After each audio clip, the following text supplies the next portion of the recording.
Jose Chameleone embeera esajjuse obunkenke bwe buli mu ggwanga atali mu America kuba nti ajjanjabibwa wetwogerera obulwadde bugenda maaso n'okuba nti butabuka era ng'embeera egenda maaso n'okuba nti esajjuka buli lunaku. Maama we baganda be ne sita omu bagenda maaso n'okuba nti babeera ku bunkenke era nga tasibe otasula ya Jose Chameleone. Mukyala we amanyikiddwa nga Daniela yagenze maaso n'okuba nti alabula buli omu abamuliko around temuteekinga ebifaananyi bya Jose Chameleone kubanga embeera gyalimu nzibu. Dr. Jose Chameleone twasobodde okuba nti tumufuna era nga naye mwewaliikirivu. Jose Chameleone yeetaga ssala zaffe ate nga mu malala ge tugenda okuba nti tutandika nago ge mukyala mukulu amanyikiddwa nga Prima eyali mukyala wa Joe Steady ng'ate ennaku zino mukyala wa Mr. Hendra akola ku Galaxy FM avudde n'agamba nti ebipapula bya Joe Steady temumbuulira talina amakulu ali awo useless idiot atasobola yadde okwerabirira ave ku musajja wange alekera okumuyita house boy kubanga tagenda nakuwe namukonkona. Story ziri bbiri zetugenda okuba nti tukutuusa kuleeta baluna olyoka osobola okuba nti ofuna ebitambula mu ggwanga lyati Uganda. Tusooka na Joe Steady then tusooka tugende ewa Jose Chameleone made in Africa. Superstar worldwide yeetaga salazo made in Africa yeetaga esalazo tukwaniriza ko mukutu gwaffe muganzi okumanyikiddwa nga Uganda mukamuli amenye n'eddoboozi bamutantambi Jimso the number one rich boy Maxud Junior making in Uganda Kampala there so gye tuva netandika okuba tuvimbira mu kibuga mu nsi yonna atambula nange wenna big up on yourself kuba nti otambula nange naye ng'ate sagala kuba nti nkuluisayo njagala kuba nti nkutambuza olyoka omanye ebitambula mu ggwanga lyati Uganda obifune osobole okuba nti otambula naffe. Joe Steady ali mu katyabaga omukyala yagambye nti kumanya nti nvaako gwe nvaako tomanyira ogenda mu maaso n'okuba nti ovuma omwami wange ate nga by'omuvuma tebikugwa nakusanga tolina kyoli nakusanga nawe ng'oli useless idiot nakusanga nga buli kimu nze akikuwa naye awo tegenda maaso n'okuba nti onyumi ovuma musajja wange musajja gwe nakukoowa ekisooka oli mumpi ekirala oli mubi sirina gye nkutwala nvaako va ku mwami wange is a rasta guy akola ku radio ng'oli muyimbi ya fedinga so nolwekyo oli waddemu okuba nti onviira n'otandika okukola ebintu byo. Prima Kardashian avudde n'agamba nti gwe Joe Steady byogenda mu maaso n'okuba nti wepikapika okuzalawazala wabadde okumanyira omwami wange muveeko ddala kubanga omwami yasobola okuba nti akusinga buli kimu. Wetwogera Joe Steady ali mu lutalo n'omukyala we yamikiddwa nga Prima ng'agamba nti oba oliawo Prima yagenda masobola okuba nti afuna omusajja atamusana mbwawo siboyi ewaka wa Prima era ng'omusajja talina kyasobola okuba nti akola okujjako okuba nti akola emirimu gy'omu kisenge n'egy'omu maka era ng'omusajja bakuledio omuteeka 12 ng'ali waka. Joe Steady byagamba nti nedda omusajja omutuufu alina kuba nti yekolera sekundiperinga ku mukyala. Wetwogerera Joe Steady bamuyingidde Prima agambye n'agamba nti omusajja otalina nansonyi okumanya nti talina nansonyi ayinza okulowooza nti esobola okumudiro yagenda maaso okuba nti andabisa okunyonona yatebifaananyi byange nankola ebintu byonna ebyekisiru byonna n'embigumira naye omukyalo nti yasobola okuba nti ampuliriza omusajja nti yasobola okuba nti ampuliriza nemusonyiwa n'ayenda nemusonyiwa n'anvuma naye musonyiwa n'ankuba nemuleka ng'ali ku sente zange amanyiira nemuvaako nemwesonyiwa era nga Joe Steady wenjogerera namutadde. Prima agamba nti sisobola kuba nti nzira Joe Steady kubanga Joe Steady ebintu bye byonna byakyana kito buli kaseera abeerawo mu kwesuudiya kwesoma byakola studio alowooza nti obulamu yabufuna kumbe ng'ate abantu abalala akyabeetaaga bangi. Agamba nti Joe Steady munaku abantu beekolanga nabo yabaliisanga migaati mbwakuvuusa embuto okuva no paka ebuse nakuliisa akagati k'2,000 imagine omukyala amugamba nti kulekeza emira agamba nti nedda nnyabo bino nabino kyovulaba yasalawo okuba nti amuleka agamba nti waddembe okuba nti afuna abakyala bonna obulamu bwe nabo yabutadde mpolampola. Ngenda kutwala ku system eddako era nga ngenda kusaba obeeremu nkakkamu fukamire wansi ku mavivi gosabe kubanga bitogerera legendary artist made in Africa East Africa is Uganda made in Kawempe Gadimba Joseph Mayanja Jose Chameleone bambi sala zoka sala Joseph Mayanja Jose Chameleone obulamu si bulungi nkiddamu genda ku mavivi sabira Jose Chameleone. Chameleone nabwe kyasobodde okuba nti asibula mu ddwaliro gy'abadde ng'agezaako okuba nti afuna obujjanjabi oluvannyuma okuba nti afuna obulwadde obw'ekibumba ku gata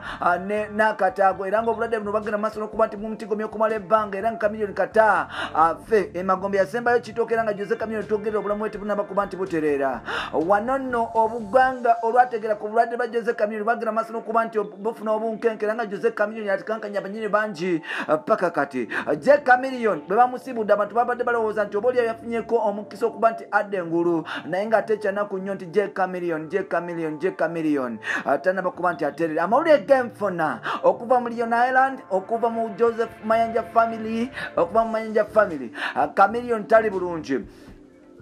twafunyeko amawulire agaba musoneze enjawulo nti Chameleon bamuteekateeka kuba nti bamutwala mu ggwanga lya America asobole okuba nti afuna obujjanjabi kubanga Uganda kyaganye dda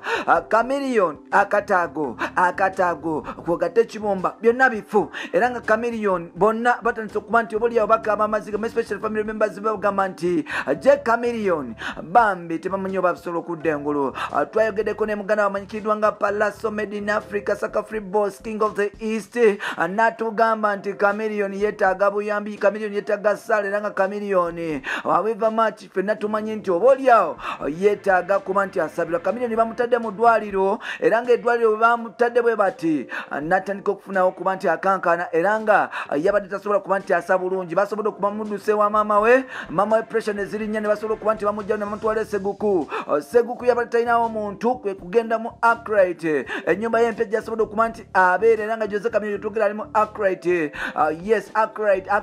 sijja balagirira kubanga waliwo Arkwright ebbiri zemanyi waliwo ey'ebugoloobi waliwo n'ey'entebe naye ng'ate byebyo sijja balagirira wali kubanga muyinza omukula Jose Chameleon tugera tasobola kwogera Chameleon obulamu bwe buli mu matiga era nga Jose Chameleon obunkenke abutadde buli ku famire ye bagamba tetumanyi oba tumukomyawo oba mulamu twakitegereko nti batandise okuba nti bakwakinga ku papers ze okusobola okuba nti bamutwala mu ggwanga lyattu erya America era nga oboolyawo twakitegerako nti oboolyawo America yali ataddeko ku sanctions about Jose Chameleon tebamukkiriza kuba nti bamuwa visa naye ng'ate tetumanyi oba bagenda muwa visa okuggyako nga mukama yayagadde kubanga Chameleon obulwadde bulina kuba nti bujjajjabwa mu America sente nnyingi ezeetaagisa era nga oboolyawo Jose Chameleon abantu batandise okuba nti beewalikiramu special family members ze nga bagamba nti tugenda tutunda ekyokuba nti tujjanjaba obulwadde buno ebirwadde bibiri akataago n'ekibumba tusobole okuba nti oboolyawo Rasta muganda waffe asobole okuba nti awona asobole okuba nti agenda mu maaso n'okuba nti akola ebintu ebyenjawulo Jose Chameleon deyaso bambi yeetaaga kuba nti yeegayirira njogeddeko n'abantu ab'enjawulo nga bambuulira nawegeddeko ne Melody nangamba nti mukyala we amanyikiddwa nga Daniela atimu yamutumya adde okugenda mu America naye ng'ate Chameleon yagenda maaso n'okuba nti yeebuzaabuza nga ayagala okuba nti ajjanjabibwa wano nga tayagala kuteeka pressure ku family ye n'asobola okuba nti oboolyawo agenda maaso okufuna obujjanjabi naye ate obujjanjabi tebukyasobola Chameleon yeetaaga ssente mpitirivu ddala yeetaaga ssente esobola okuba nti oboolyawo zimujjanjaba era nga bannayuganda bwewulira omulanga entime from now ne bagamba Jose Chameleon teeka kusona tomubuuza nti oboolyawo ssente ze yali akola aziteekawa biki ssente mpitirivu ddala era nga dokita we twasobola okuba nti tumufunako dokita we namusaze ne Melody ewa Palazzo n'atugamba nti obulamu si bulungi Chameleon namulabyeko nga tasobola yadde okwogera tasobola yadde okuusa ekigambo obulamu ne bugenda bwe buti era nga Chameleon bwe twogerera embeera si nnungi fukamira wansi osabire mu kyaliwo kubanga Chameleon y'omu ku bantu oboolyawo be tusobola okuba nti tukkiririza mu music industry ya Uganda y'omu ku bantu abasobodde okuba nti batumbula music industry ya Uganda East Africa era nga y'omu ku balod model ab'abantu abasinga obungi kinanoma nnyo nga Jose Chameleon tugendeze kuba tusobola kuba tutumuduukira mu bulamu mu mbeera gyatwetagiramu kijja kunoma nnyo nga Jose Chameleon oboolyawo bulamu bwe bugenze bwetyo nkubira mulanga mwena mpuliriza teeka Chameleon mu mbeera zo mpolampola asobole okuba nti adde engulu bwe twogera Chameleon afuuse Chameleon bannange Chameleon embeera ye si nnungi Chameleon okulya tasobola kulya bulungi tasobola kunywa bulungi tasobola kuba yadde okwekyusa okuggyako abantu abamulimuko bye babigenda mu maaso okuba nti babikola so nolwekyo ngenda kusaba gende mu maaso n'okuba nti omuyambayambako omusabire byebyo byebyo ebimu ku bitambula mu ggwanga lyattu Uganda naye nga anytime from now Chameleon agenda mu America asobole okuba nti ajjanjabibwa yes yadde nga kasente kangi tanaba kuba nti akafuna getusoosera kagabale ga Prima Kardashian yali mukyala Joe Stede avudde nagamba Joe Stede oli mumpi oli mukopi oli munaku va ku bba wange lekera kumuyita houseboy kubanga houseboy gweyogerako tajjangako kumulya kusaba emmere yadde okusabako ekintu kyonna so waligenze mu maaso okuba nti wesonyiwa bba wange nakuwa buli kimu kye wali oyagala ne kutuusa buli kimu kye wali ogenda naye kukulaga buli kimu nekulaga ekkubo notandika okuba nti onsiruwaza nakwesonyiwa sisobola kuddira musajja gwe nvaako nviirako ddala je Chameleone nga bwe nabagambye agenda mu Amerika kuba nti bamujjanjaba kubanga obulamu bwe tebukyali bwe bumu teeka sala z'omujjo ze Chameleone musabire nnyo asobole okuba nti adda engulu omukutu guli gwa Uganda mukamuli bamutantambi jimuso namba nichibwe made in Uganda Africa bugulumbi adeya so nzikiriza nkome wano nkomewo n'amawulire amalala